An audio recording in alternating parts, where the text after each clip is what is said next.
Okay, so class number 4,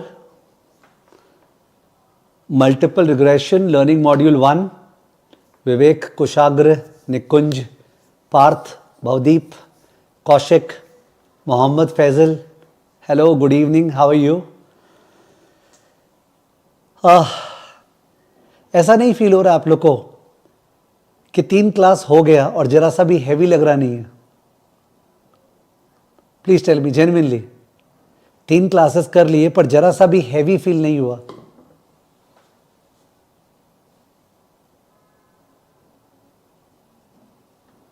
do provide a response. I don't know about Animesh. Animesh को heavy feel हुआ होगा क्या?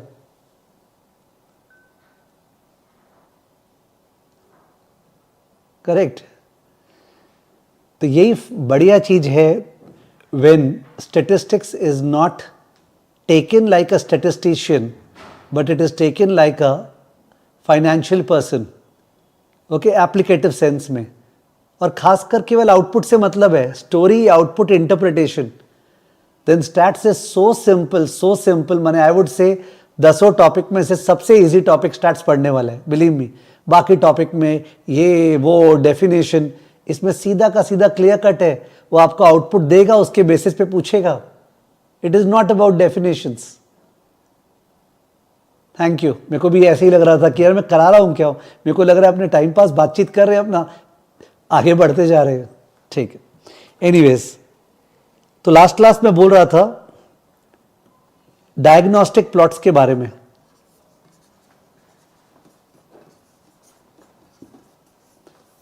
तो डायग्नोस्टिक प्लॉट्स में, in case you are writing, जो रेसिडुअल प्लॉट्स था उसको जनरली प्लॉट करते error term versus Y hat, और कभी कभी error term versus x1, error term versus x2, etcetera. ये डिस्कस किए थे रेसिडुअल प्लॉट्स में. अब इस पे डिफरेंट केसेस देख लेते हैं. इस पे डिफरेंट केसेस, जैसे अपना कोई हालत में मार्क्स नहीं चला जाए. Before I plot the cases, आपको पता है एरर टर्म का मीन क्या होता है? 0 and a constant variance. Please do remember. और एरर टर्म्स इंडिपेंडेंट होना चाहिए. मीन 0, कांस्टेंट वेरिएंस और इंडिपेंडेंट होना चाहिए, और पैटर्न नहीं होना चाहिए. तो in that case, case 1, this is y hat, this is error term, this is 0,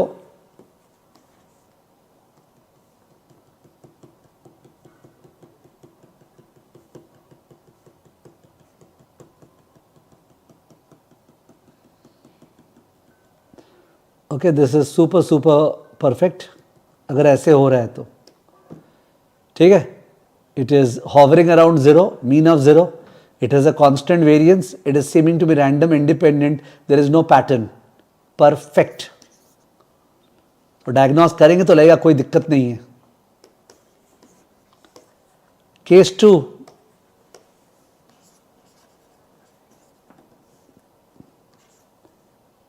case 2 जो है वो हो गया हेटेरोस्केडास्टिसिटी. उसका आप लोग को पता ही है क्या होगा. थोड़ा जल्दी ड्रॉ कर रहा हूं, डोंट माइंड.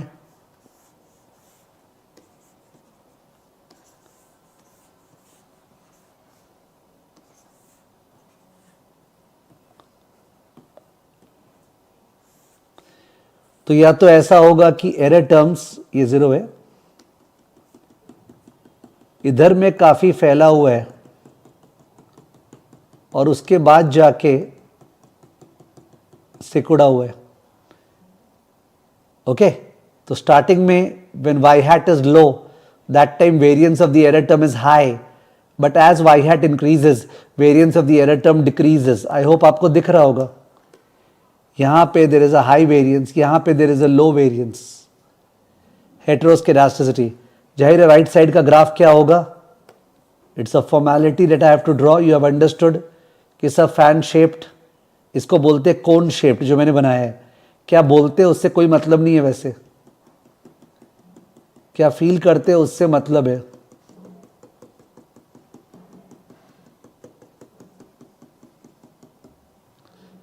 ओके तो यहाँ पे जब high values of Y hat है उस समय वेरिएंस इज हाई, और जब लो वैल्यूज है तो variance is low. This is also heteroscedasticity. ये सबको पूरा क्लियर होगा, अनिमेश को भी, स्नेहा को भी. स्नेहा लगता लाइव क्लास नहीं कर रही है, 9 बजे सो जाती है.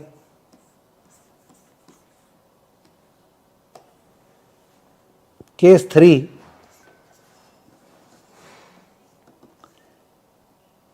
Non linearity. तो जो लीनियर वाला अजम्पशन है ना वो वाला वायलेट होगा. Non linearity, non linearity is ये वाला, ये वाई हैट है, ये एरर टर्म है, ये 0 है, एंड एरर टर्म ऐसा है.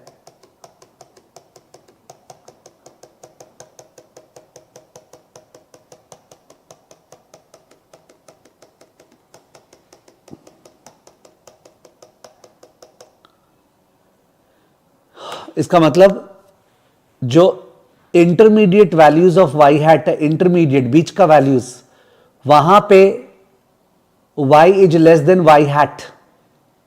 समझ गए? तो the model is overstating the dependent variable, but at lower values and extreme higher values we find that error term positive है, यानी y is more than Y hat. So the model is understating the dependent variable.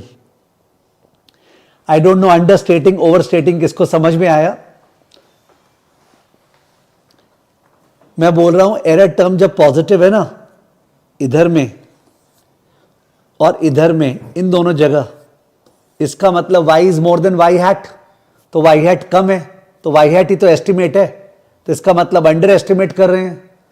और ये वाले portion में जो है यहां पे एरर टर्म नेगेटिव है, तो y less than Y hat है, इसका मतलब वाई हैट ज्यादा है, तो the model is overstating. तो इसका मतलब लग रहा है कि सर लीनियर रिलेशनशिप नहीं है.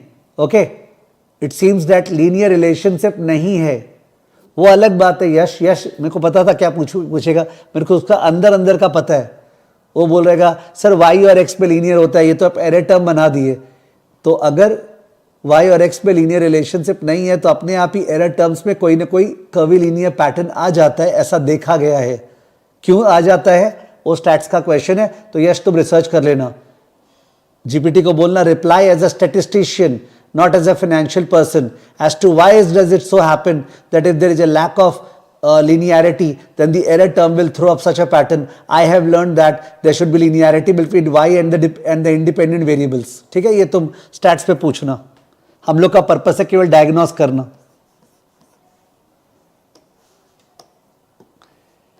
केस 4 है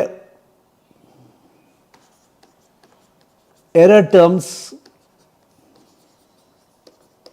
are not independent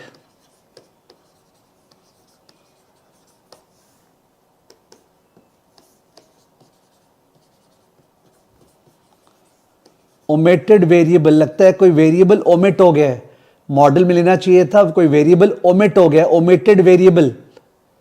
error terms are not independent, omitted variable. Okay, y hat error term,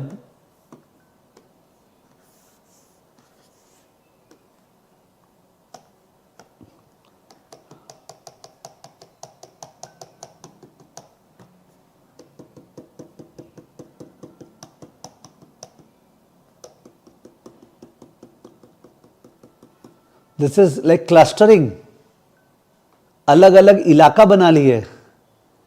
this is like clustering, अलग अलग इलाका बना लिए. एक बार में क्लस्टर रख रखा था लेफ्ट साइड में, ये नीचे में क्लस्टर, राइट साइड में क्लस्टर, ऊपर में. तो लग रहा है कि ऐसा कोई लोकेलिटी है, कोई अलग फैक्टर है जिसके कारण माने कुछ एक चीज साथ में, कुछ एक स्टॉक्स एक तरह से बिहेव कर रहे हैं, कुछ दूसरे स्टॉक्स दूसरे तरह से बिहेव कर रहे हैं. अगर इस तरह का क्लस्टर्स बनेगा तो in that case error terms independent नहीं है. क्यों? बिकॉज कोई ना कोई फैक्टर है ना जो हम लोग कैप्चर करना भूल गए मॉडल में. हमने कोई फैक्टर को छोड़ दिया, लेना चाहिए था। ठीक है, we have not taken some important independent variable, we should think about it, include that. ठीक है, ओमिटेड वेरिएबल हुआ है। तो mostly I can imagine these cases. अब होने को तो जीपीटी से पूछेंगे तो क्या पता वो 5-7 और केसेस दे दे, but for the purpose of our exams and real life मोटा मोटी यही केसेस होते हैं। ठीक है, तो ओके, तो ये था different cases of error term. अब मेरे को जो क्यू प्लॉट बताना है ना, क्वांटाइल प्लॉट, वो मैं एक एग्जाम्पल के थ्रू चालू करूंगा। लुक एट दैट एग्जाम्पल, इससे अनिमेश नंदी को हेल्प भी होगा।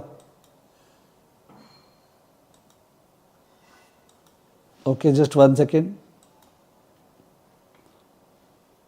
Please have a look. एक डेटा लिया है मैंने। You are a junior equity analyst at a mid-sized investment firm. तो जूनियर इक्विटी एनालिस्ट बने, आपका बात कर रहे हैं, आपका जो फर्स्ट जॉब लगेगा। ठीक है, मे बी लेवल 2 के बाद बहुत जन का लग जाता है as a junior equity analyst. I wish pray that आप लोग सबका लगे, और काश बाई साइड में लग पाए, नहीं लगे तो सेल साइड में। तो you are a junior equity analyst at a mid sized investment firm. हाँ, और रोज रोज आता रहता है, खासकर विवेक का आया था मेरे पास। बता दो कि विवेक जो इंतजार है वो खत्म है। मेरे ख्याल से अभी 26 जनवरी को, बताना नहीं चाहिए क्लास में, पर 26 जनवरी को एनालिस्ट टैग का अनाउंसमेंट होने वाला है। ठीक है, टू इंश्योर दैट जो भी थियोरेटिकल करते हैं ना, प्रैक्टिकल ऐसा जाने कि तुम कवर करो लेवल 2, और उसके बाद जाके तुमको रेड कार्पेट बिछा के वो लोग बोलेगा प्लीज कम, प्लीज कम। ठीक है, at a salary which is equivalent to जो लेवल 3 पास्ड आउट होता है उससे भी ज्यादा। Believe me, it has to happen, it will happen. Anyways, so you are a junior equity analyst at a mid-sized investment firm. Your team is exploring how firm-specific characteristics explain differences in annual stock return. कि sir जो stock का returns होते हैं ना, वो firm specific features explain करते हैं, उसका एक मॉडल बना रहे हैं।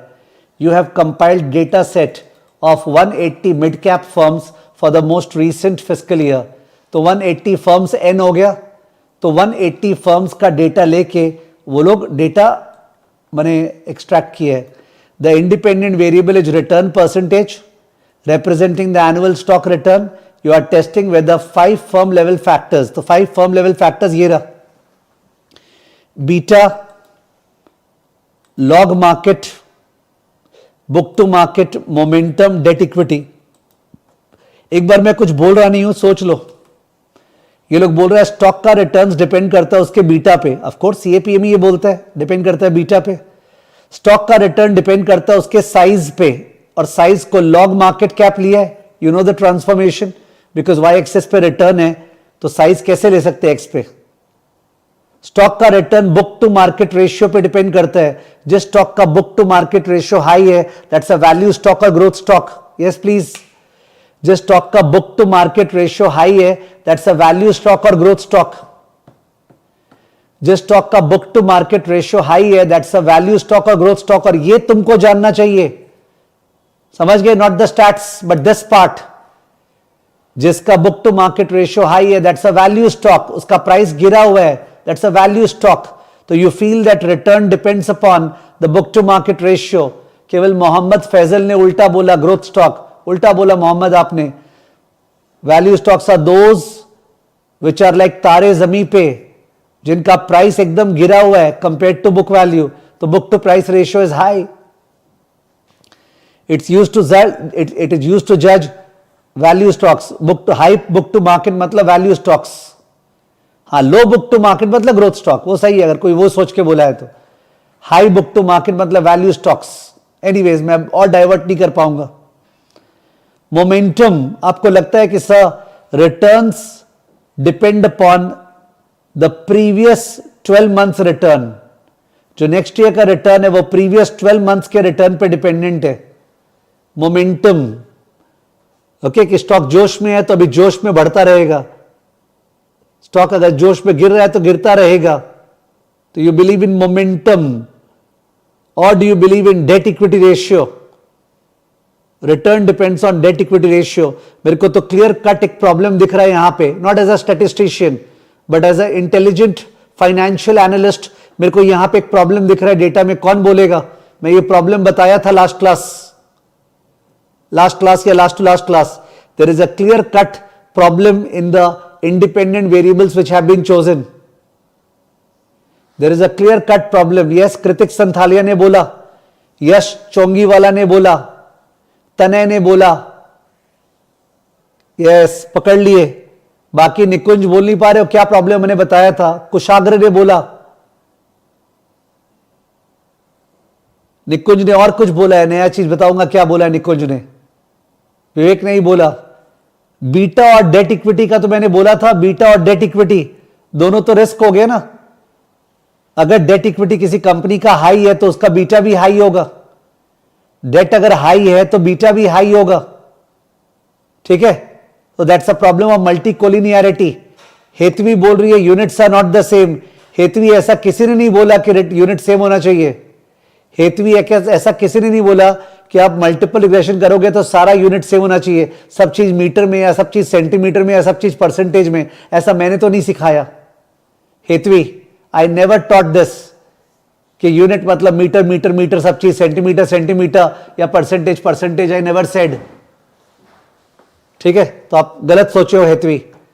बीटा और डेट इक्विटी पूरा multi collinearity, high degree of correlation. इसके अलावा निकुंज बोल रहा है सर बुक टू मार्केट और लॉग मार्केट कैप में भी रिलेशन है, बिकॉज जिसका मार्केट कैप बढ़ रहा है उसका बुक टू मार्केट रेशियो में भी इफेक्ट आएगा। मैंने बोलना चाह रहा है लॉग मार्केट कैप और बुक टू मार्केट कैप में भी कुछ कोरिलेशन हो सकता है। ओके, ये बोल रहा है बुक टू मार्केट और लॉग मार्केट कैप में भी कोरिलेशन हो सकता है, मार्केट और मोमेंटम में भी कोरिलेशन हो सकता है, लोग बोल रहे हैं। तो यहां पे काफी सारे वेरिएबल्स के बीच में कोरिलेशन दिख रहा है। तो मैंने डेटा कलेक्ट किया, ये डेटा है, देख लीजिए, this is the data, this is the data. Data आपको दिख रहा है, रिटर्न y हो गया beta x1, log market cap x2, book to market x3, momentum 12 month का past return x4, debt equity ratio x5, और इसको रिग्रेशन में डाल दिया। मैं अभी नहीं दिखा रहा हूं वो कि मैं डेटा एनालिसिस टूल पैक में जाके कैसे डालूंगा, I am not going to show it. Okay, इसको रिग्रेशन में डाला, रिग्रेशन में डाल के ये आउटपुट आया, this is the output. Output पे आपको याद होगा 4 टेबल आता है, एक का रिग्रेशन स्टैटिस्टिक्स जिसमें R square, adjusted R square, SEE और N होते हैं, एक एनोवा जिसमें SSR, SSE, SST, MSR, MSC, F statistic, P value, एक होता है कोएफिशिएंट वाला कि B0 hat, B1 hat, B2 hat, B3 hat, उसका स्टैंडर्ड है, उसका T स्टैटिस्टिक और उसका P वैल्यू। एकदम रट जाना चाहिए सपने में भी, नींद में लेते समय भी कि यार 3 टेबल क्या आता है। जिसको नहीं रटेगा बहुत खराब बात है, बिलीव मी, ठीक है ना? तो इन दैट केस ये आया। और चौथा वाला टेबल होता है, चौथा वाला टेबल होता है रेसिडुअल आउटपुट का, उसका बात करेंगे आज क्यू प्लॉट के अंदर। एक बार उसको छोड़ते हैं, पहले तो देखते हैं रिग्रेशन कोएफिशिएंट वाला, थोड़ा सा बड़ा कर रहा हूं। रिग्रेशन कोएफिशिएंट वाले में ये सब भूल जाओ, ये जो है ना ये सारा, let just forget about these, इन सब से कोई मतलब नहीं है। ओके, हाँ, तो उसको हटा दिया मैंने फालतू की चीजों को। यस, काम का चीज। पी वैल्यू केवल एक चीज का दिखा रहा है कि हां वो सिग्निफिकेंट है, केवल एक चीज सिग्निफिकेंट लग रहा है, कौन सा? केवल एक चीज सिग्निफिकेंट लग रहा है, कौन सा? पी वैल्यू को देख के अनिमेश नंदी बताइए, केवल एक चीज सिग्निफिकेंट लग रहा है, कौन सा? कृतिक ने जवाब दिया, विवेक ने जवाब दिया। आई am waiting for Animesh Nandi का जवाब। तुम्हारी मम्मी को प्रॉमिस किया अनिमेश तुमको पास करा के रहेंगे, तो मैं तुम्हारे पीछे पड़ रहा हूं, तो चिंता मत करना। गुड। मोमेंटम, मोमेंटम में 4.3 e⁻⁻15 बहुत ही छोटा है। इसका मतलब मोमेंटम जो है वो सिग्निफिकेंट लग रहा है, बाकी सबका सब इनसिग्निफिकेंट। सोचो, इंटरसेप्ट का 50%, बीटा का 60%, लॉन्ग मार्केट कैप का 13%, बुक टू मार्केट का 8%, डेट इक्विटी का 96%। शर्म नहीं आया? सारा का सारा इनसिग्निफिकेंट है, केवल मोमेंटम जो है सिग्निफिकेंट है। But let's look at the F statistic and the significance F. आपको सिग्निफिकेंस एफ दिखा?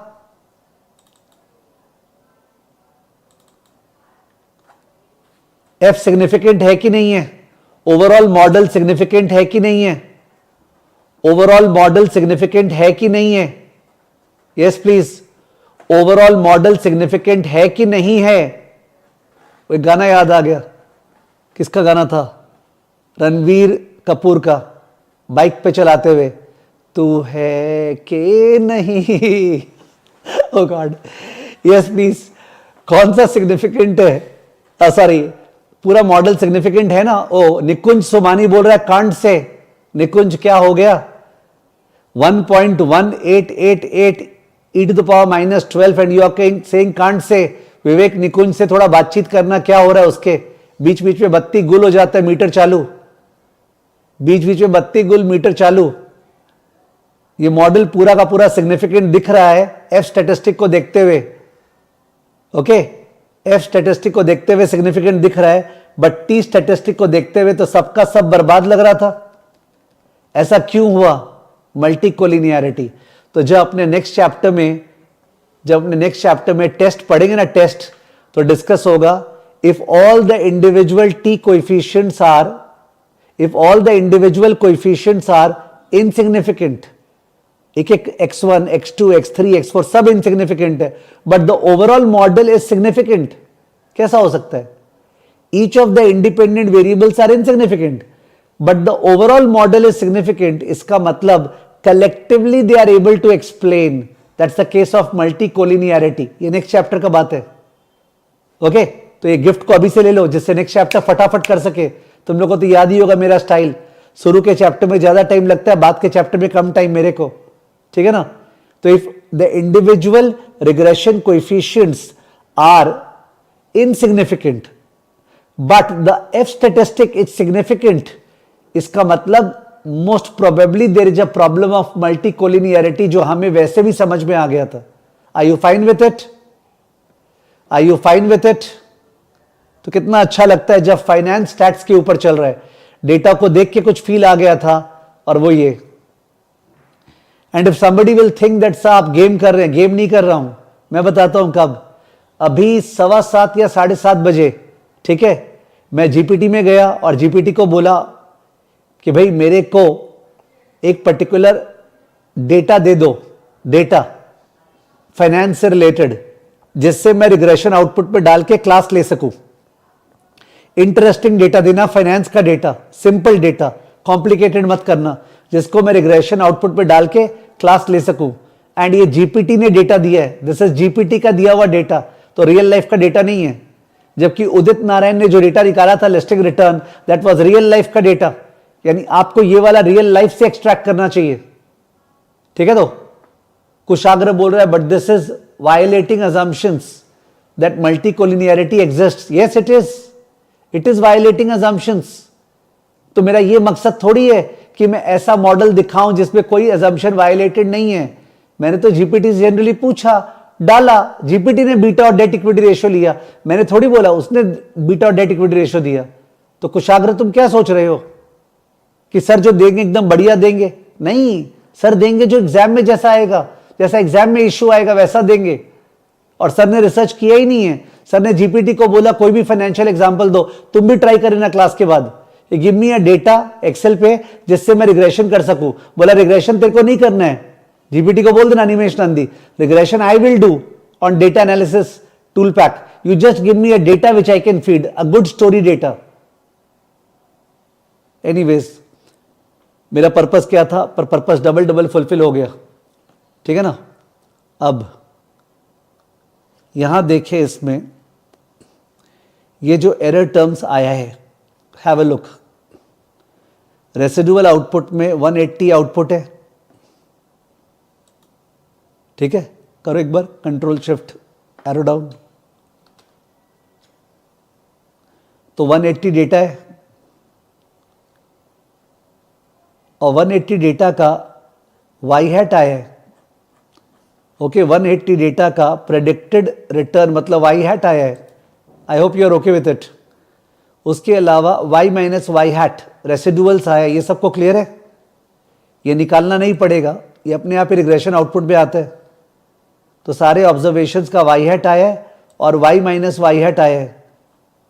आई hope you are clear. You want to check first data का y क्या था? -0.5, -0.5 रिटर्न था और ये आया 1.86। तो -0.5 माइनस 1.86 क्या था वहां पे?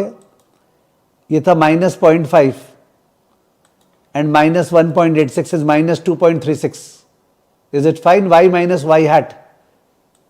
नेक्स्ट डेटा था 1.38 रिटर्न y और ये 4.957। 1.38 minus 4.957। I hope you are fine all of you. y minus y hat error term निकालने का दम नहीं है, निकालना नहीं है आपको, पर समझना है, ठीक है। अब ये जो रेसिडुअल्स है ना, इसका जो प्लॉट है वो हम लोग अगर y हैट के सामने करें तो उसको रेसिडुअल प्लॉट बोलते हैं। Residual plot is the plot of this against this. Now this is one of your homework. आपको ग्राफिकल प्रेजेंटेशन एक्सेल से आना चाहिए, तो आपको रेसिडुअल्स को प्रेडिक्टेड रिटर्न के सामने प्लॉट करके मेरे को देना है। मैं उसको शामिल करूंगा नोट्स में। रेसिडुअल्स को प्रेडिक्टेड रिटर्न के सामने शामिल करके देना है, मैं उसको शामिल करूंगा। ओके? निकुंज सोमानी बहुत ज्यादा ही जोश में है। क्या बोल रहे हैं सर? इसमें वेरिएंस कांस्टेंट नहीं है। कहां से दिख गया तुमको? अब मैं इग्नोर करना चालू करने वाला हूं निकुंज तुमको। वेरिएंस कहां दिख गया तुमको? कांस्टेंट है कि नहीं है?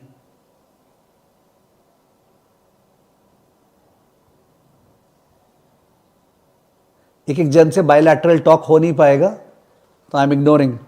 एनीवेज, रेसिडुअल्स को प्रेडिक्टेड रिटर्न के अगेंस्ट में आप प्लॉट कर देना, वो रेसिडुअल प्लॉट हो गया। अब मैं किसी और कारण से ये लिया। अब सुन लो तुम लोग का होमवर्क क्या है। होमवर्क क्या है सुन लो, ठीक से सुनना। ये जो रेसिडुअल्स है इसको रैंक कर देना। रैंक मतलब इस पे सबसे छोटा वाला रैंक 1 होगा, उससे बड़ा वाला रैंक 2 होगा, उससे बड़ा वाला रैंक 3 होगा। एकदम सिंपल एक्सेल का कमांड होता है, रैंक कर देना, रैंक। ठीक है, लिखो वहां पे rank. Today Kaustav is not there, normal staff of mine is typing rank. उसके बगल में उसको करना परसेंटाइल निकालना है। Percentile, percentile.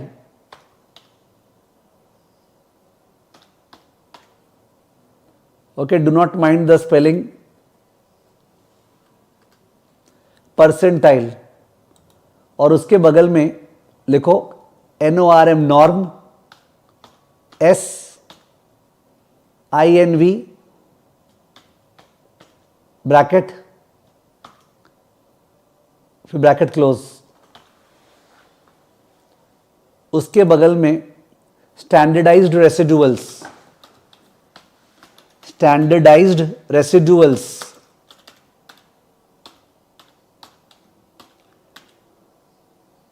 एंटर कर दो। सो अभी तक I have not explain what I am doing, तो इनको रैंक करना है। इन सबको बहुत इजी है। परसेंटाइल निकालना है, मैं समझा दूंगा कैसे। उसके बाद equal to NORM SS for standard normal distribution, INV inverse function, और ब्रैकेट में परसेंटाइल डाल देंगे। ये क्यूमुलेटिव प्रोबेबिलिटी होने वाला है परसेंटाइल, तो उससे Z का वैल्यूज आएगा as per normal distribution. Standardised residuals, ये मैं मतलब बताऊंगा, ऐसे एक बार में बताने से भारी हो जाएगा। So I will come back to it, I'll come back to it, re-explain, but you are going to complete this and submit it to me. Okay? But let me explain what are we doing. Assumptions क्या था regression का? Error terms से related. Error terms are independently normally distributed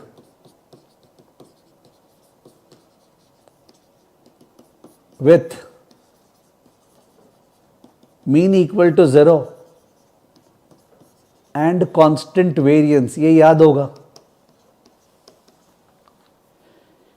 okay, इसके अंदर constant variance है या नहीं है, इसके लिए कौन सा प्लॉट काम आएगा सर? Residual plot. इंडिपेंडेंट है कि नहीं है, इसके लिए कौन सा प्लॉट काम आएगा? रेसिडुअल प्लॉट, वो जो क्लस्टर्स बना था. नॉर्मली डिस्ट्रीब्यूटेड है कि नहीं है, उसके लिए क्यू प्लॉट्स. तो समझ जाएं clearly. Q plots is a diagnostic which is used to check whether the error terms are normally distributed or not. Clear? QQ plot is a diagnostic, graphical diagnostic, which is used to check whether the error terms are normally distributed or not. क्या error terms normally distributed है या नहीं है, इसके लिए QQ plot use होता है. Am I clear about it? I have not shown QQ plot, I have not discussed, मैं केवल बता रहा हूँ.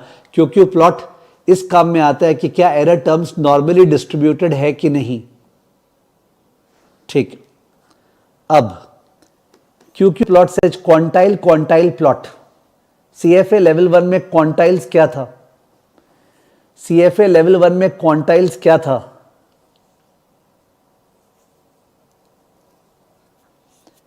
सीएफए लेवल में what was quantile? Quantile word आपका सुना हुआ होगा.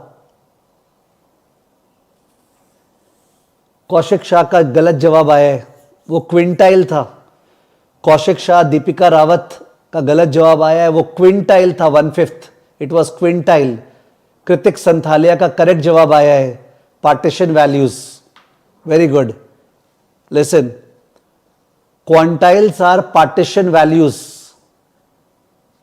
कोई भी डेटा को अगर आपको पार्टीशन करना है इक्वल पार्ट्स में, उसका जेनरिक टर्म है क्वांटाइल. जैसे median is a quantile, quartiles are quantile, quintiles are quantile, deciles are quantile, percentiles are quantile. समझ में आ रहा है? Quantile is a generic term for partition values. Median is a special type of quantile which divides data into 2 equal parts.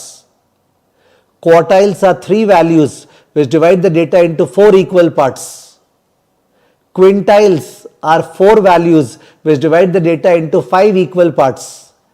Deciles are 9 values which divide the data into 10 equal parts. And percentiles are 99 values which divide the data into 100 equal parts. खैर मैं level 1 पढ़ा रहा नहीं हूँ. कोई बोला ना समझ में नहीं आया तो भुजिया खाओ हल्दीराम का, भीखा राम का, प्रभु जी का. ठीक है, डजेंट मैटर. वो मैंने बोल दिया, बहुत बड़ी बात है. ठीक है ना. तो क्वांटाइल जो है वो बेसिकली पार्टीशन वैल्यूज होता है. ठीक है. तो क्यू प्लॉट का नाम है क्वांटाइल प्लॉट. ठीक है. ओके. अब इसमें हम लोग क्या ड्रॉ करते हैं? एक्स एक्सिस पे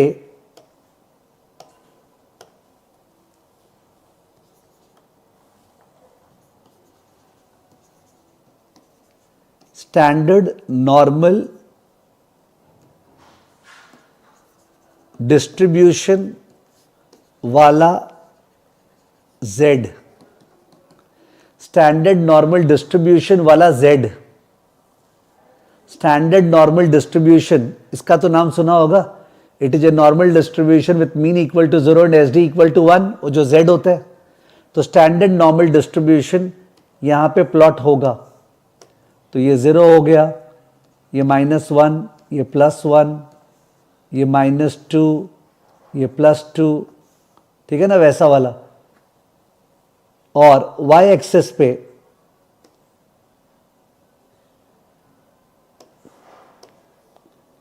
एक्चुअल स्टैंडर्डाइज्ड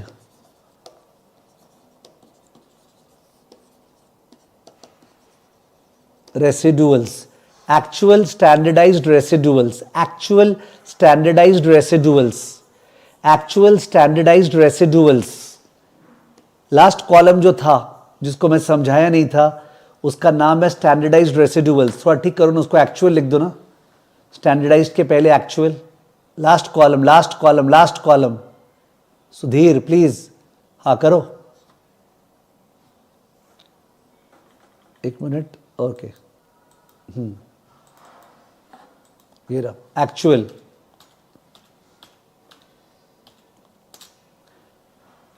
एंटर।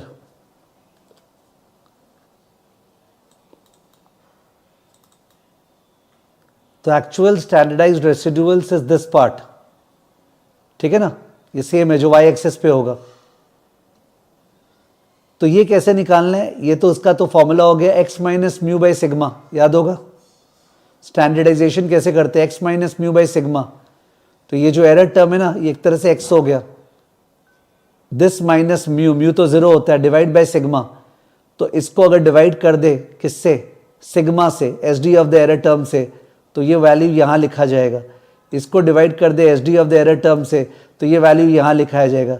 इसको डिवाइड कर दे S D of the error term से, तो ये वैल्यू यहाँ लिखा जाएगा। आप समझे, x minus mu divide by sigma, x minus mu divide by sigma, x minus mu divide by sigma.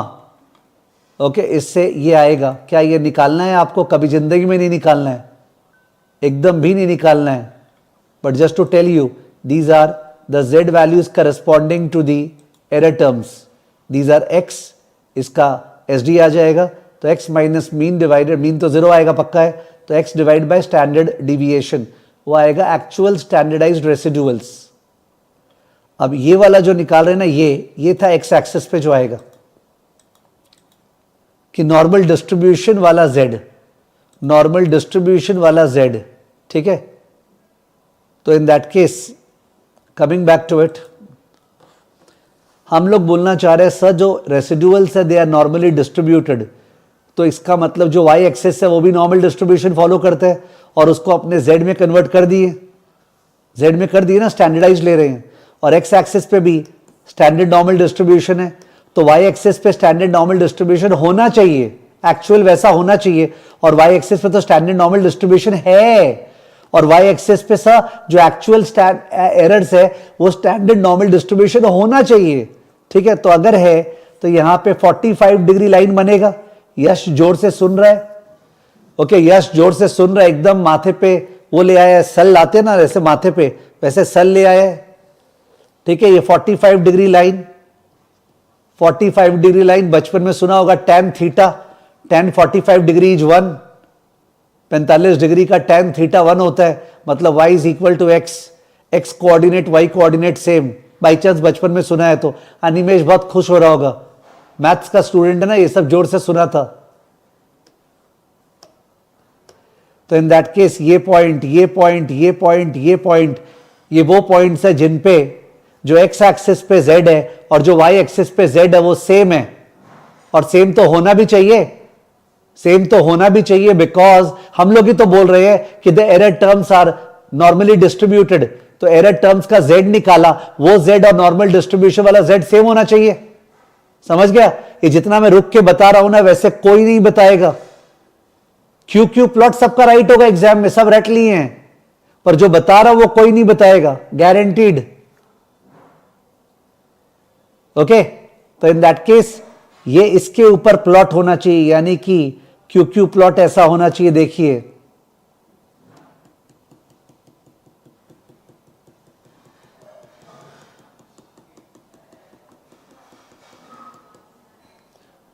समझ गए? क्यू प्लॉट ऐसा होना चाहिए, ऐसा, यानी सब पूरा 45 डिग्री लाइन पे है। Error terms are normally distributed, लिख दीजिए, error terms are normally distributed. Okay, all the points of plotting on the 45 degree line, इसका मतलब error terms are normally distributed. तो आपको छवि देगा, डायग्राम, फोटो, और आपको पूछेगा एबीसी में इसका मतलब क्या है बताओ, तो इसका मतलब error terms are normally distributed, no violation of assumptions, ठीक है। बट अगर ऐसा हुआ, ध्यान देना ठीक से, मैं इसी ग्राफ में ड्रॉ कर रहा हूं, डोंट माइंड, आप लोग को हो सकता है नया ग्राफ ड्रॉ करना पड़े, सुन लो, बिकॉज एक ही ग्राफ में गंदा नहीं कर सकते हो, सुन लो।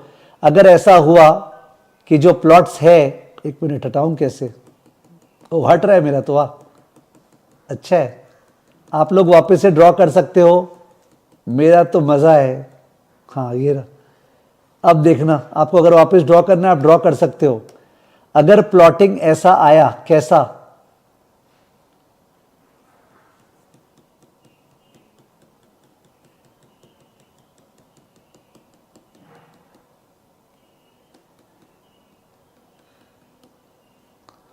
अगर ऐसा आया, इसको ये लोग बोलते हैं एस शेप्ड, पता नहीं कैसे एस शेप्ड हो गया, पर थोड़ा बहुत एस शेप्ड है, अगर ध्यान दोगे तो। इसको ये लोग बोलते हैं एस शेप्ड, बहुत ही बुरा एस है, मतलब मेरे से भी खराब हैंड राइटिंग। ओके, वैसा वाला। तो इसमें क्या हो रहा है, इसमें हो रहा है कि जब बहुत हाई ऊपर की तरफ जा रहे हैं तो वहां पे जो एक्चुअल एरर टर्म है ना, वो एक्चुअल एरर टर्म बड़ा है एज कंपेयर टू जो जेड में होना चाहिए। वैसे ही यहां पे जो एक्चुअल एरर टर्म है वो नेगेटिव में बड़ा है, नेगेटिव में बड़ा, छोटा नहीं है। मैं बोल रहा हूं नेगेटिव को भूल जाओ, नेगेटिव में बड़ा है, तभी तो नीचे प्लॉट हुआ है। ये तो नेगेटिव वाला साइड चल रहा है ना, दिख रहा है आपको, ये नेगेटिव चल रहा है, एक मिनट, ये नेगेटिव चल रहा है। तो अगर नीचे प्लॉट हुआ है मतलब माइनस और ज्यादा था। ओके, तो इन दैट केस नेगेटिव में प्लॉट हुआ है, नेगेटिव में बड़ा है। माने रेड वाला लाइन अगर -2.5 है तो ये -2.7 है। रेड वाला लाइन जो है अगर -2.5 है, ये -2.7 है। रेड वाला लाइन अगर -3 है, ये -3.5 है। इसको बोलते हैं problem of excess kurtosis, problem of excess kurtosis और फैट टेल्स लिख देना। अगर तुमने ड्रॉ किया है तो S shaped, problem of excess kurtosis और फैट टेल्स। जो राइट टेल है और जो लेफ्ट टेल है वो दोनों फैट है। एक्सेस कर्टोसिस का दूसरा नाम क्या था लेवल 1 में? एक्सेस कर्टोसिस का दूसरा नाम क्या था लेवल 1 में? लेप्टो या प्लैटी? एक्सेस कर्टोसिस का दूसरा नाम क्या था लेवल 1 में? लेप्टो या प्लैटी? एक्सेस कर्टोसिस का दूसरा नाम क्या था लेवल 1 में? लेप्टो या platy? Leptokurtic, excess kurtosis, fat tails. Hope आप बगल में लिख लिए हैं अगर आपने फ्रेश डायग्राम बनाया था। ठीक है, जो राइट टेल है उस पे भी एरर टर्म ज्यादा है, जो लेफ्ट टेल है उस पे भी एरर टर्म एक्सट्रीम है।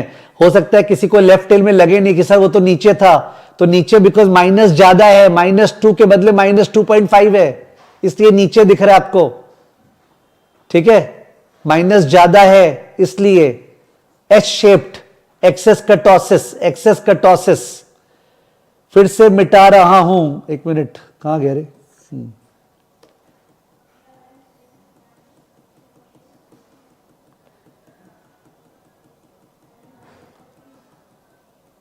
अनिमेश बोल रहा है खूब ही मौजा आसछे, मेरे बंगाली में बहुत ही अच्छा लग रहा है। नेक्स्ट वाला जो है ये क्या हो जाएगा?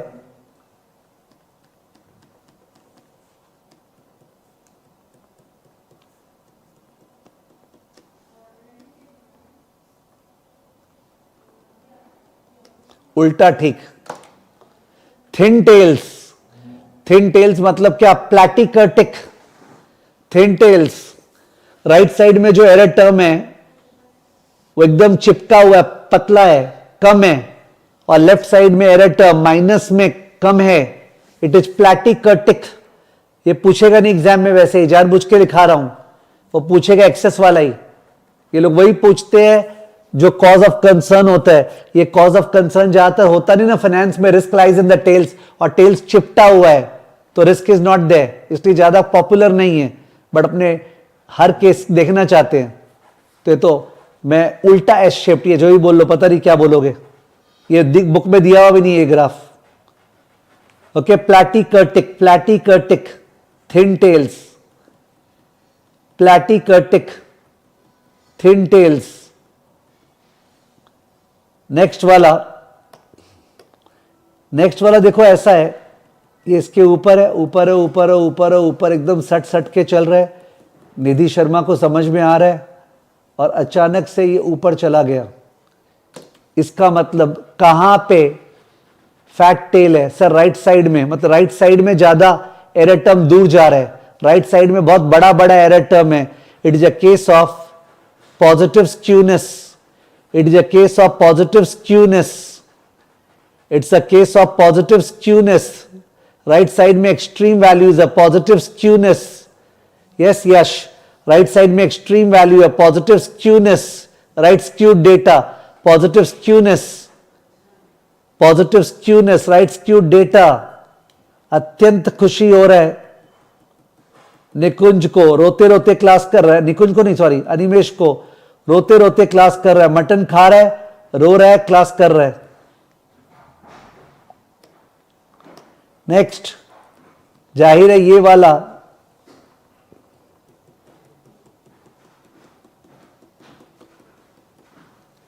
This is a case of negative skewness. This is a case of negative skewness. Negative skewness. समझ गए. अब और क्या केस बनेगा मेरे को पता नहीं, इतना भी नहीं आता एग्जाम में. वो एक्सेस कर्टोसिस वाला फैट टेल वाला ही पूछता है, फिर भी मेरे को जो समझ में आया मैंने बना दिया. आप जीपीटी से और ही पूछ सकते हो, और बताइए ना क्योंकि प्लॉट कैसा कैसा आएगा. समझ गए.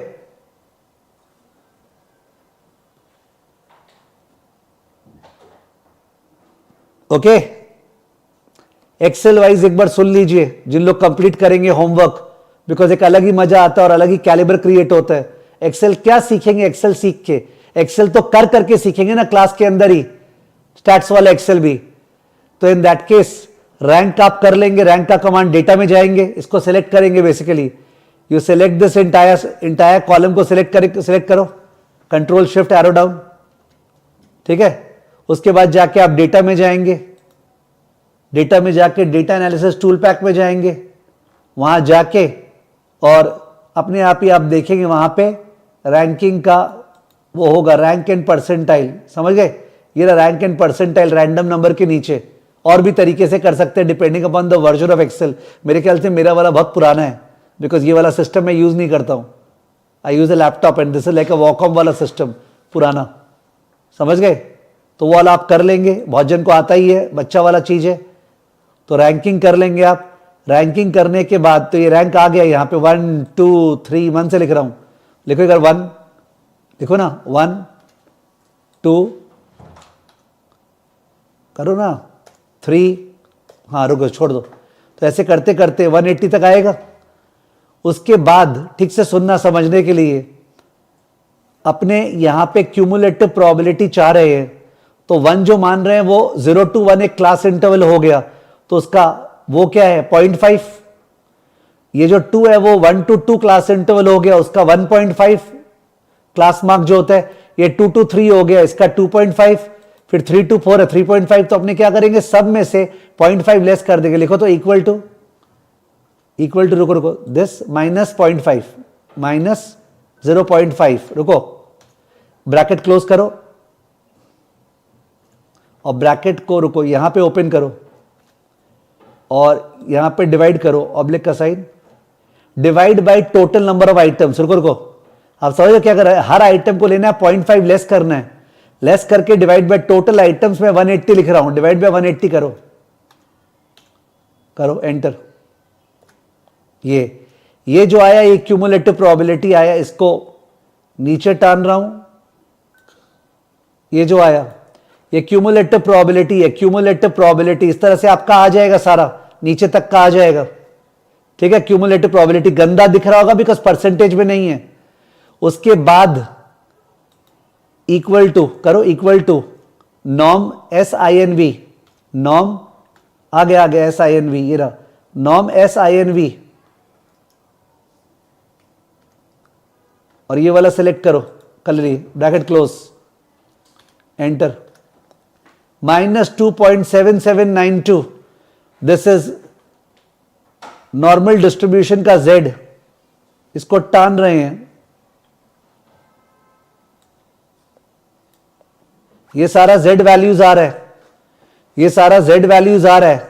एकदम हौले हौले दिखाया है मैंने, एकदम हौले हौले दिखाया है. नीचे तक आ जाएगा तुम्हारा. तो ये प्लॉट हो रहा है एक्स एक्सिस पे, ये प्लॉट हो रहा है एक्स एक्सिस पे, और वाई एक्सिस पे क्या प्लॉट हो रहा है. ये जो कॉलम है ना रेसिडुअल वाला, इसको एक्स मान लो. ये minus mean by SD. Mean तो 0 ही आएगा, तो this divide by SD of the error term वो यहां पे आएगा, वो वाई एक्सिस है. और उसके बाद जाके तो देखिए क्यू प्लॉट कौन बना के देता है मेरे को नेक्स्ट क्लास। इस डेटा का क्यू प्लॉट में ये डेटा शेयर करूंगा आपसे, इसका क्यू प्लॉट और इस डेटा का ही residual plotted against Y hat, residual plotted against Y hat और इसका क्यू प्लॉट। और मैं एक्सेल का क्लास ले रहा नहीं हूं, अगर कोई ज्यादा जोश में आ रहा है तो मैं एक्सेल का क्लास ले रहा नहीं हूं, ठीक है। तो nor will I ever take, I am least interested, okay. I know it's औकाद कि एक्सेल का जो शॉर्टकट दाया बाया का क्या औकाद होता है, ठीक है। तो in that case this is it. तो अकॉर्डिंगली ये नॉर्मल डिस्ट्रीब्यूशन और ये आ गया, ठीक है ना। तो इस तरह क्यू प्लॉट होगा। आप अटको तो कोई यूट्यूब वीडियो देख सकते हो, ठीक है। अब अपने सीधा क्वेश्चंस में घुस रहे हैं, बिकॉज क्लास 1 घंटे करीब का होने आ गया, क्वेश्चंस अपना हुआ ही नहीं है। आइए क्वेश्चंस पे आते हैं। 1 मिनट, कहाँ गया यार, ये ना, ओके। क्लास 4 ये क्या चालू हो गया, ओ ये मल्टीपल चॉइस है।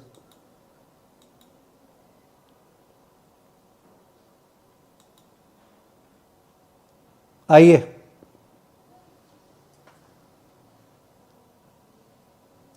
नीचे से चालू करते हैं, जैसा अपना आदत है।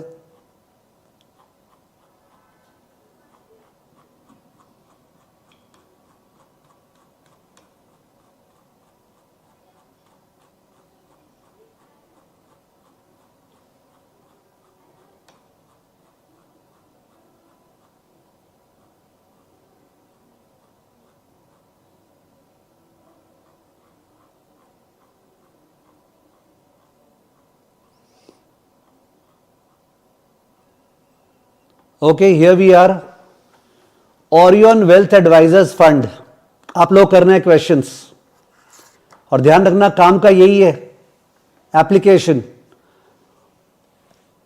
Smith CFA is a senior research analyst at Orion Wealth Advisors, a firm that helps institutional clients select equity mutual funds. तो वेल्थ मैनेजमेंट फर्म्स, पता नहीं आपको पता है कि नहीं पता है, वो लोग स्टॉक्स एडवाइज नहीं करती है, ओके। वेल्थ मैनेजमेंट फर्म्स जो है वो एडवाइस करती है कौन से म्यूचुअल फंड्स में लगाना है, कौन से एआईएफ में लगाना है, कौन से पीएमएस में लगाना है। उसके अलावा आपका टैक्स प्लानिंग, आपका स्टेट प्लानिंग, आपका आरआरटीटी एलएलयू करती है। Great profession to be in, किनके लिए, जो लोग सॉफ्ट स्पोकन है, जिनको लोगों से इंटरेक्ट करने में मजा आता है। ग्रेट बिजनेस, जोर से पैसा कमाते हैं वेल्थ मैनेजमेंट में, ठीक है। मेरे को बोरिंग लगता है बिकॉज मेरे से ऑयलिंग होता नहीं है। क्लाइंट के पास जाएंगे, hi sir, how you are today, it seems that there is a glow on your face, is it love, no it's Dove. ये सब मेरे से नहीं होता है, ठीक है ना। तो Smith CFA is a senior research analyst at Orion Wealth Advisors, a firm that helps institutional clients select equity mutual funds. Smith has been asked to develop a quantitative model to explain fund performance differences.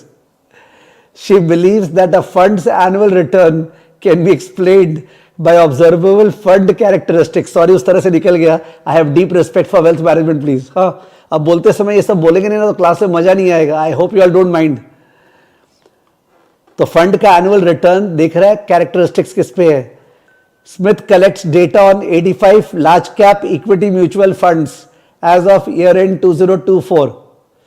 For each fund, she records the annual return for 2024 and 3 explanatory variables measured at the start of the year. तो 85 data लिया है, return on the fund Y हो गया और 3 explanatory variables, K is 3.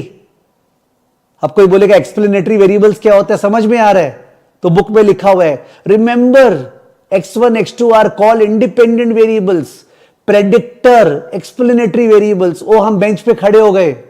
y क्या है, explained variable, predicted variable, dependent variable, और एक बेंच पे खड़े हो गए. भाई रहने दे, नीचे ही ठीक है हम. She estimates the following regression model. तो ये रिग्रेशन मॉडल दिया हुआ है. Return is equal to B0 plus B1 into expense plus B2 into turnover plus B3 into log size. तो लेफ्ट साइड में हेतवी रिटर्न है परसेंटेज, राइट साइड में एक्सपेंस. खतरा लग रहा है, एक्सपेंस कैसे ले लिया, एक्सपेंस तो अमाउंट होता है, टर्नओवर अमाउंट होता है बड़ा बड़ा. लॉग साइज ठीक किया, ऐसा ट्रांसफॉर्म किया साइज को. नीचे देखते हैं, एक्सपेंस सुधर गया, एक्सपेंस में एक्सपेंस रेशियो लिया है, जो म्यूचुअल फंड का एक्सपेंस रेशियो होता है ना वो लिया है। टर्नओवर में पोर्टफोलियो का टर्नओवर चर्निंग परसेंटेज लिया है, but that does not mean Hetvi की सब चीज परसेंटेज में होगा, ये भी तुम मत सोचना। देखो लॉग साइज परसेंटेज में नहीं है, it's natural log of the assets under management. समझ गए? तो कोई भी एचडीएफसी का पर्टिकुलर इक्विटी स्कीम ले लो, फंड, ठीक है, सीधा उसका उनका जो स्मॉल कैप फंड है, उनका जो एयूएम है उसका एलएन लिया है और उसका चर्निंग लिया है x2, उसका एक्सपेंस रेशियो लिया है x1 और रिटर्न लिया है y। ठीक है ना? ठीक है। The regression output is presented in exhibit 1। R square देख के मजा आया क्या? आर स्क्वायर देख के मजा आया क्या?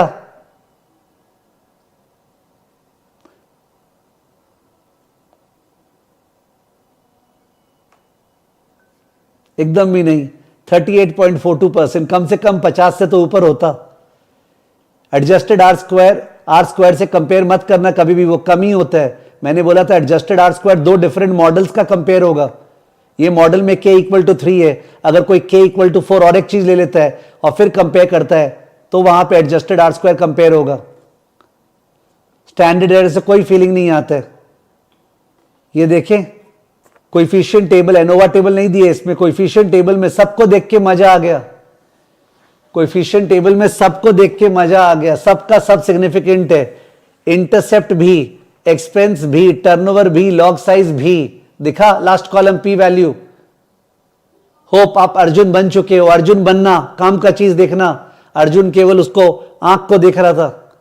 ठीक है, गुरुदेव मैं आपका चरण देख रहा हूं, नहीं करना है वो। ठीक है, नेक्स्ट स्मिथ जनरेट्स एक बार क्वेश्चन देख ले। सेगमेंट एंड स्ट्राइक अप्रोच, इसके पहले से ही पूछ लिया होगा। ये कोएफिशिएंट पे कुछ ना कुछ पूछेगा, देख लो। ये कोएफिशिएंट -2.4 का मतलब क्या है, -0.035 का मतलब क्या है, सेट्रिस पेरिबस याद होगा, 0.75 का मतलब क्या है। ठीक है, देखिए first question, based on exhibit 1 the most accurate interpretation of the expense coefficient is that. Expense coefficient क्या था? -2.4।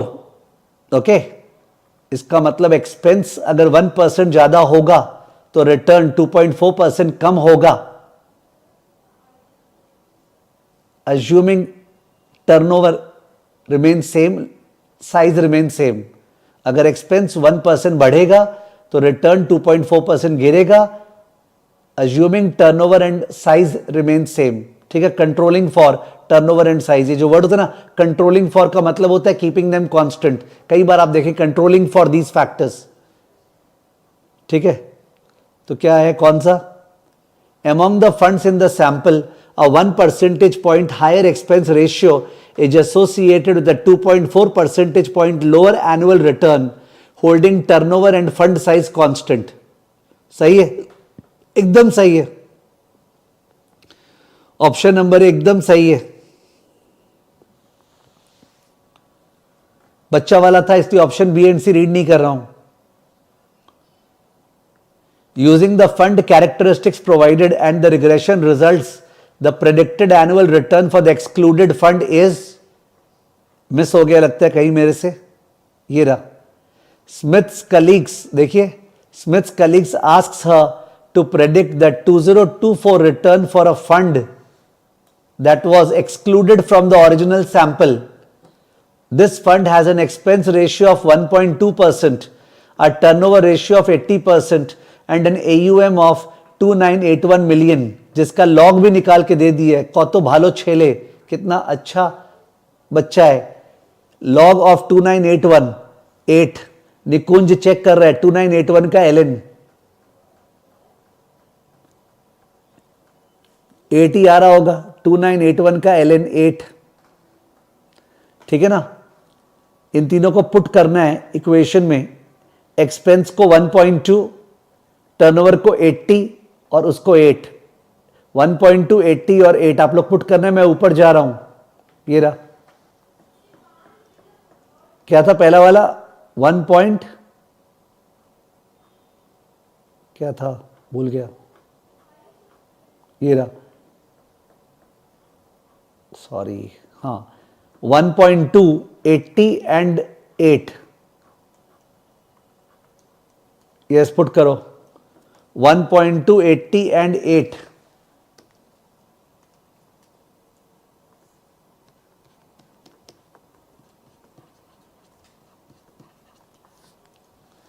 तो 18.5 minus 2.4 into 1.2 minus 0.035 into 80 plus 0.75 into 8 सबको करना है. शिवांगी का 18.82% आ रहा है, पर दीपिका का 1.2 आ रहा है, कृतिक का 18.82, विवेक मंगला 18.82, विवेक मंगला का 2 बार 18.82, कुशाग्र का 18.82, कौशिक शाह 18.82, मोहम्मद का 18.82, निकुंज 18.82, परी 18.82. दीपिका अभी नहीं निकला तो फिर बोला क्या था पता नहीं, वो लगता है कोई वैल्यू बोल रहा था. तो आपको करना है 18.5 minus 2.4 into 1.2 minus 0.035 into 80 plus 0.75 into 8. ठीक है 18.82%. ओ वो तुमने एक्सपेंस रेशियो बताया था, बिकॉज मैं बीच में भूल गया था. Sorry Deepika, I misjudged you. कहाँ है? सॉरी, ये है ना 18.82. ऑप्शन नंबर बी, ये वाई हैट हो गया. और CFA लेवल 1 में ये y hat plus minus T into SF करते थे कॉन्फिडेंस इंटरवल के लिए. Y hat plus minus T into SF, जहां SF निकलता था SEE से. गंदा सा फॉर्मूला था, लेवल 2 में नहीं है. सब मेरे को याद था. सब प्लीज क्यों नहीं है? नहीं है सब प्लीज सर, नहीं है. ठीक है n-k-1 डिग्रीज ऑफ फ्रीडम. ठीक है. क्वेश्चन नंबर 3 छोबी से रिलेटेड है, तो छोबी में चलते हैं. एग्जिबिट 2 आपका फेवरेट QQ प्लॉट दिया है. Smith generate several diagnostic plots to assess whether the regression assumptions are satisfied. Exhibit 2 represents a normal QQ plot of the standardized residuals. Exhibit 3 presents a scatter plot of the residuals versus the predicted value from the regression model. चलिए, तो ये दिखा आपको QQ plot दिखा, गौर से देखिए, गौर से देखिए.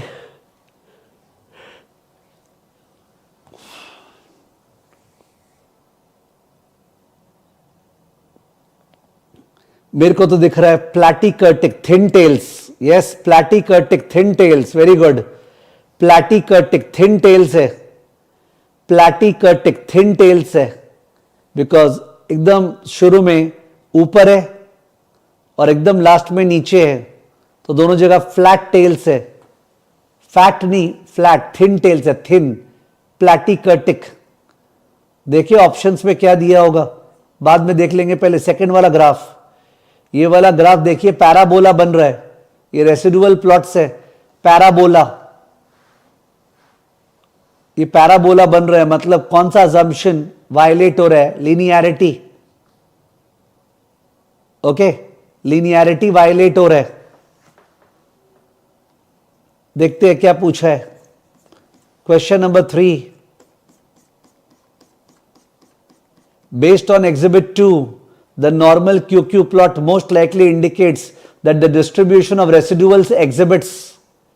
Based on Exhibit 2, the normal QQ plot most likely indicates that the distribution of residual exhibits. Distribution of residuals exhibits what? Thin tails, platykurtic. Platykurtic. Question number 16. Based on Exhibit 3, वो जो parabola बना हुआ था, the pattern in the residuals versus the predicted value plot most likely indicates a violation of the assumption of which assumption is violated? Linearity. Okay, linearity is violated. Violation of the assumption of linearity. Option number C, normality is not judged by the residual plot, it is judged by the QQ plot. Homoscedasticity का issue was not there, linearity का issue was there. Option number A. बहुत आसान होता है, बहुत आसान, can't say. तभी तो QM में फाड़ फाड़ के लोगों का मार्क्स आता है एग्जाम में. किसी का कंप्लेन नहीं है, कोई एक्सेप्शन है जिसका QM में खराब आया है. कोई बोले लेवल 2 में QM डिफिकल्ट है, भाई हमारे लिए तो नहीं है. तुम्हारा तरीका गलत होगा जो बोल रहा है। नेक्स्ट क्वेश्चन, आइए खोलते हैं नेक्स्ट क्वेश्चन को। Apex property analytics residential valuation study, लगता है रेसिडेंशियल रियल एस्टेट का। अच्छा है, रियल एस्टेट सिलेबस में भी आपके। ओकोनक्वो CFA is a quantitative analyst at Apex Property Analytics, a firm that provides valuation services to real estate investors. तो investors को अगर बाई करना है तो वो लोग वैल्यूएशन सर्विस ऑफर करता है। इस प्रॉपर्टी का दाम क्या होना चाहिए। अ क्लाइंट हैज आस्क्ड ओकोनक्वो, इसका नाम क्या बोले यार, पता नहीं, आउल बोल रहे, पता नहीं। Okonkwo to develop a model that explains variation in residential property prices. A client has asked him to develop a model that explains variation in residential property prices. कि property prices क्यों अलग अलग है। The client plans to use the model to identify potentially undervalued properties in the metropolitan market. Undervalued properties client खोजना चाह रहे। ओको, लोगों ने बोला खर बोल दो खो खो एक गेम होता था ना बचपन में। खो collects data on 110 single family homes that sold during Q4 2024। 110 single family homes का डेटा कलेक्ट किया मेट्रोपॉलिटन में। For each property he records the sale price and 3 property characteristics. He estimates the following multiple regression model. तो जो price है वो Y हो गया, बोल रहा है वो डिपेंड करता है लिविंग एरिया स्क्वायर फीट में, उसके अलावा बेड्स में नंबर ऑफ बेडरूम्स, उसके अलावा एज में एज ऑफ प्रॉपर्टी। तुम्हारे ख्याल से प्राइस और भी कोई फैक्टर पे डिपेंड करता है क्या रियल एस्टेट का? चलो फाइनेंस का लगा ले बिकॉज में रियल एस्टेट है जोर से। प्राइस जो है बोल रहा है वो डिपेंड करता है कितना लिविंग एरिया कितना बड़ा है। ऑफकोर्स डिपेंड करता है नंबर ऑफ बेडरूम्स, होते हैं ना 2 बेडरूम फ्लैट या 3 बेडरूम फ्लैट। प्राइस डिपेंड करता है कितना पुराना प्रॉपर्टी है। ध्रुव बोल रहा है सर लोकेशन पे डिपेंड करता है, लोकेलिटी कैसा है। ओके लोकेलिटी कैसा है उस पर डिपेंड करता है कि पॉस्ट लोकेलिटी है या क्राइम वाला लोकेलिटी है जिसपे क्राइम वगैरह होता है। लगता है मिस किया है वो, लगता है ये मिस किया है वो फैक्टर। लोकेशन पे तो पक्का डिपेंडेंट होता है, ठीक है ना। ठीक है, नीचे देखते हैं exhibit 1 cross sectional regression results property price model R squared 57.65%। खराब नहीं है बिलीव मी। आपका एक्सपेक्टेशन होगा मैं तो 85% वाला मॉडल निकालूंगी, ठीक है ना, बट वैसा होता नहीं है। निकुंज बोल रहा है AQI पे भी डिपेंड करता है, बट एक ही एरिया में AQI तो पूरे शहर में सेम होगा ना। तो तुम शहर वाइज बात कर रहे होगे तो अलग बात है। इवन कंट्री वाइज भी AQI बर्बाद ही होता है पूरे कंट्री में, या बढ़िया होता है, ठीक है। एनीवेज तो आर स्क्वायर्ड 57.65 मेरा जो एक्सपीरियंस है रियल लाइफ के डेटा में, I am okay with it. But आप लोग तो स्टूडेंट हो ना, आप लोग का होगा नहीं सर 75% करीब तो होना चाहिए था। उसके अलावा कोएफिशिएंट जो है उसका लास्ट कॉलम, तीनों के तीनों कोएफिशिएंट स्क्वायर फीट, बेड्स और एज सिग्निफिकेंट है। बेड्स वाला 2% आया है, अगर 1% अल्फा हुआ तो इनसिग्निफिकेंट होगा, बी केयरफुल। बेड्स वाले में वो 0.0201 यानी 2% आया है, तो अगर अल्फा 1% पे चेक करना है तो बेड्स वाला इनसिग्निफिकेंट है। Are you clear about it students? I am saying look at the P value, don't look at the intercept. Square feet का 0.00000 है, कोई बात ही नहीं, पूरा घुस के है सिग्निफिकेंट। बेड्स का 0.0201 यानी 2% है, तो अगर अल्फा 1% हुआ तो इनसिग्निफिकेंट होगा, ठीक है। एज एकदम ठीक है, वो भी 0% ही है। तो तीनों का तीनों वैसे सिग्निफिकेंट लग रहा है, अच्छा मॉडल लग रहा है। 57% वो भी ठीक लग रहा है, बहुत ही अच्छा, खूब भालो। खोखो generate several diagnostic plots to assess whether the regression assumptions are satisfied. Exhibit 2 presents a normal QQ plot of the standardized residuals. Exhibit 3 presents a scatter plot of the residuals versus the predicted value from the regression model. तो एक QQ plot है, देख लीजिए, पूरा feeling आ गया होगा। निधि शर्मा को जोर से फीलिंग आ रहा है।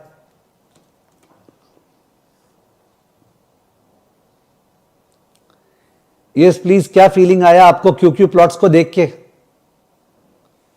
QQ प्लॉट्स को देख के फीलिंग आ चुका होगा, सबका फीलिंग करेक्ट है, positive skewness. Okay, positive skewness, Mohammad का फीलिंग रॉन्ग था, मोहम्मद ये लेप्टो नहीं है, लेप्टो ये नहीं है, लेप्टो तो एस शिफ्ट होता है जहां नीचे की तरफ भी एकदम नीचे होता, तो ये पॉजिटिव स्क्यूनेस है, पॉजिटिव स्क्यूनेस, ठीक है, पॉजिटिव स्क्यूनेस। ये वाला देख लीजिए, रेसिडुअल्स वर्सेस प्रेडिक्टेड, ये अलग अलग क्लस्टर्स में बटे हुए हैं, अलग अलग क्लस्टर्स में, क्योंकि क्या हुआ, एक ही लोकेलिटी जो लिया होगा ना उस पर सारा का सारा एक जैसा आ गया होगा, जहां पे जोर का क्राइम होता है यहां पे कमती क्राइम होता है, तो ये वो लेना भूल गया ना, इसको लेना चाहिए था वो, इसलिए एरर टर्म्स इंडिपेंडेंट नहीं है, independence is hurt, why, because they have omitted a variable, which variable we know, location, finance को डेफिनेटली यूज करना स्टैट्स में, okay, they have forgotten location, that is why error terms उसमें एक वो बन जा रहा है, तो इंडिपेंडेंट नहीं है error terms. A client asks Coco to estimate the price of property not included in the original sample. This property has 2200 square feet of living area, 4 bedrooms and 15 years old. Put करना है वहां पे, वो hundreds पे लिया हुआ था, अगर आप चेक करेंगे ना वो ठीक से देखना, पुट करते समय स्क्वायर फीट जो है living area hundreds of square feet, Hetvi hundreds, तो 2200 को 22 पुट करना है, इसके कारण सिली मिस्टेक हो सकता है। एज ऑफ प्रॉपर्टी ईयर्स में बोला है, क्या पता नीचे मंथ्स में दे दे, तो आपको ईयर्स में पुट करना है, ये सब चोमू चीज हो गया जो बीकॉम वाला, ठीक है ना, तो अपने को पुट करना है, इसमें क्या क्या पुट करना है, क्या डेटा था, 22, 4 एंड 15 पुट कीजिए, 22, 4 एंड 15 पुट कीजिए,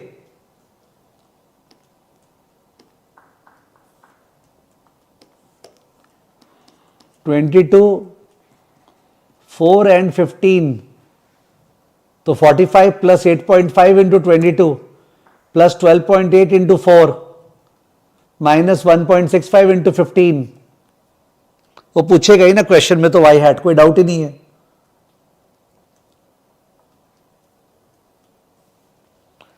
तो प्राइस पर स्क्वायर फुट आ जाएगा, कृतिक संथालिया का 258.45, कौशिक का, निकुंज का, शिवांगी का, कुशाग्र का, विवेक का 258.45, लगता है पर स्क्वायर फीट था क्या, dependent variable, sale price, okay 1000 में सेल प्राइस था ये, 258.45 डॉलर्स इन 1000 है, तो 258.45 इंटू 1000, समझे, हेतवी ध्यान दो,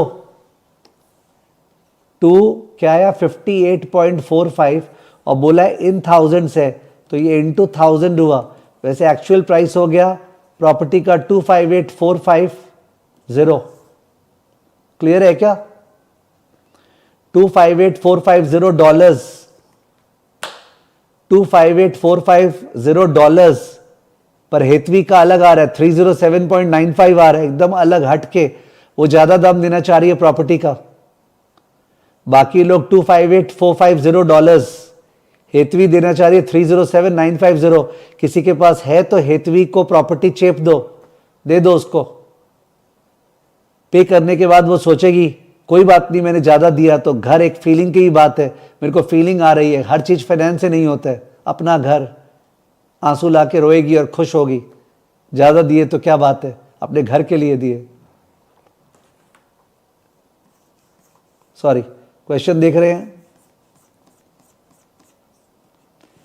based on exhibit 1 the most appropriate interpretation of Bed's coefficient, तो जो बेड्स वाला कोएफिशिएंट है 12.8 था, उसका इंटरप्रिटेशन, अगर नंबर ऑफ बेडरूम्स एक ज्यादा है, अगर नंबर ऑफ बेडरूम्स एक ज्यादा है तो जो प्राइस है ना, price that will go up by 12.8 in thousands बोल रहा हूं, assuming square feet and age remains constant, तो अगर बेडरूम एक ज्यादा है तो 12,800, करेक्ट बोला विवेक, 12,800 डॉलर से दाम बढ़ेगा प्राइस का, 12.8 माने 12,800, क्योंकि प्राइस इन $1,000 था, तो अगर नंबर ऑफ बेडरूम एक बढ़ेगा तो 12,800 डॉलर से दाम बढ़ेगा फ्लैट का, प्रॉपर्टी का, assuming square feet and age is constant.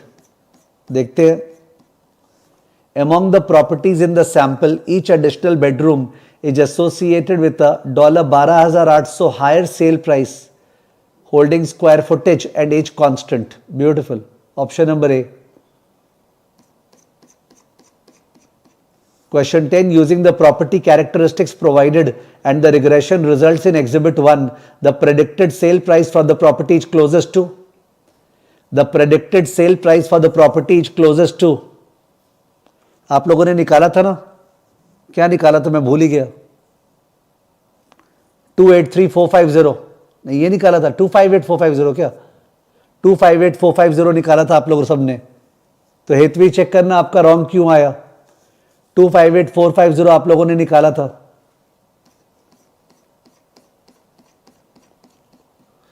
Based on Exhibit 2, Mohammed, the normal QQ plot most likely indicates क्या positive skewness. Because जो पूरा डेटा था, इन केस मोहम्मद आप कंफ्यूज हो रहे हो, हमने साफ साफ डायग्राम बना के, छवि बना के डिस्कस किया था कि ये 45 डिग्री लाइन है, सारे के सारे पॉइंट्स लाइन पे ही है, पर यहाँ पे एकदम ऊपर जाके ऐसे है, तो यहाँ पे फैट टेल्स है ना, तो पॉजिटिव स्क्यूनेस है, पॉजिटिव स्क्यूनेस क्यूक्यू प्लॉट में. Option B. Based on exhibit 3, the pattern in the residual plots, तो ये तो इलाका बना रखे थे अलग अलग clusters. The pattern in the residual versus predicted value plot most likely indicates a violation of the assumption of what? Independence of the regression errors. Violation of the assumption of independence of the regression errors. Pratyush का wrong है. Violation of the assumption of independence of the regression errors. जब clusters बनेगा तो in that case clusters बनने पे the error terms are not independent. ठीक है. Linearity वाला तो तब होता है जब पूरा का पूरा पैराबोलिक शेप बनेगा. वन में से इट्स अ क्लस्टर भी पैराबोला जैसा लग रहा था, वो जानबूझ के तुम लगाओगे तो एग्जाम में तुम्हारा लग जाएगा. ओके, जब वो होगा तो पूरा ऐसे बना के देगा. नॉन लीनियरिटी वाला हुआ तो ये नॉन लीनियरिटी वाला था इसके पहले वाले में, और इस वाले में ऐसे था कि यहाँ पे एक इलाका बना रखे लोग, यहाँ पे एक इलाका बना रखे, यहाँ पे एक इलाका बना रखे. अब तुम बोलोगे सर दोनों सेम है, तो अलग बात है, वो जबरदस्ती लड़ने का बात हो गया. यश चोंगी वाला नहीं लड़ रहा है तो तुम लोग कैसे लड़ रहे हो. तो ऑप्शन नंबर सी है, independence of the regression errors. मैंने सारा नोट्स में आज लिखा दिया, all the types. Independence of the regression errors. ठीक है, बहुत अच्छे. तो इन दैट केस मैं और क्वेश्चंस कराऊं या सीधा टेस्ट लूं? मैं और क्वेश्चंस कराऊं कि सीधा टेस्ट लूं? और क्वेश्चंस कराऊं, ऐसा चोमू या सीधा टेस्ट लूं? बिकॉज इस चैप्टर से केवल एक ही चीज आने वाला बता दिया. अगर आएगा तो वो आएगा जो डायग्नोस्टिक प्लॉट से, कुछ नहीं और कुछ नहीं. वो नहीं पूछने वाला है बता B1 का मतलब क्या है, सेट्रिस पेरिबस नहीं पूछेगा वो. I know that. Y hat निकालो पुट करके, नहीं पूछेगा वो. समझ गए? तो इसका एक टेस्ट रख देते हैं. ऑफकोर्स टेस्ट डिजाइन करना पड़ेगा, कल या परसों में रख देंगे. ठीक है, इसका टेस्ट कल या परसों में रख देंगे. अपने LM2 में जाएंगे. Yes, chapter finish. चैप्टर में कॉमा फुल स्टॉप मैंने छोड़ा होगा, कोई कोर पकड़ेगा तो, पर वैसे टेस्ट नहीं होता है. This is not level 1. वैसे टेस्ट नहीं होता है. This is not level 1. जो आपका टेस्ट होगा, जो मैं टेस्ट लूंगा, उसमें दो प्रकार का टेस्ट होगा. एक मल्टीपल चॉइस का टेस्ट होगा और एक आइटम सेट का टेस्ट होगा. ओके, मल्टीपल चॉइस भी होगा, सिंगल मल्टीपल चॉइस, और आइटम सेट दोनों का होगा. ठीक है. कोर रीडिंग सर रीड करना चाहिए क्या? आप रीड कर सकते हैं फटाफट. सर हम स्क्वाइजर से पढ़ ले तो उससे पढ़ सकते हैं फटाफट. उसमें डेफिनेशंस वगैरह होगा जो वैसे एग्जाम वाइज काम नहीं आने वाला. अपना focus real life and exam है. कोर रीडिंग का लाइन चापा चापी करना नहीं है. समझ गए? तो tomorrow we will start LM2, learning module 2 start करेंगे. सर मेरा फ्रेंड लर्निंग मॉड्यूल 1 नहीं किया है, क्या वो लर्निंग मॉड्यूल 2 से स्टार्ट कर सकता है? नहीं कर सकता है. मना कर देना. सारा क्लास यूट्यूब पे डाला गया है, बोलो रात भर जग के कर ले अगर कल ज्वाइन करना है तो. और वैसे अभी तक ज्वाइन नहीं किया तो भगवान जाने कोई घूमने टूमने गया हुआ होगा. ठीक है. आई डोंट थिंक कोई रिस्पेक्ट है जो लोग अभी तक ज्वाइन नहीं किए हैं. मैंने ज्वाइन नहीं किया, मेरे से ट्यूशन के बाद पढ़ना हो चालू कर दे अपने आप. कुशाग्र बोल रहा है मैंने ऑडियो समरी शेयर किया है। यस कुशाग्र, आपने भी शेयर किया है, विवेक ने भी शेयर किया है, 3-4 लोगों ने शेयर किया है।